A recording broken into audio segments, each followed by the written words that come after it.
ఒకవేళ దేవుని నువ్వు ప్రేమిస్తున్నావని తెలిసి నీకు ఎవరైనా దూరం అయితే వారు మనకంత మంచిది కూడా కాదు కదా. దేవునికి శత్రువులు మనకు మిత్రులు ఎప్పుడూ కాదు.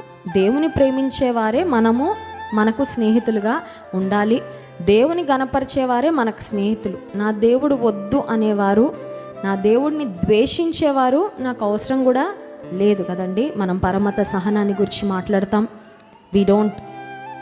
ఇతరులను మనము మరి చిన్న చూపు చూడడం కానీ ఇతరులను విమర్శించడం కానీ మన పని కాదు. అయితే యేసయ్యని ఎవరైనా ద్వేషిస్తున్నారు అనుకోండి, వాళ్ళతో నువ్వు స్నేహం చేయాల్సిన అవసరమే లేదు. ప్రభుని గురించి నువ్వు చెప్పగలిగిన మాటలు నువ్వు చెప్పు. ఆ తర్వాత వారిని కొంచెం దూరంగా ఉంటేనే మంచిదేమో.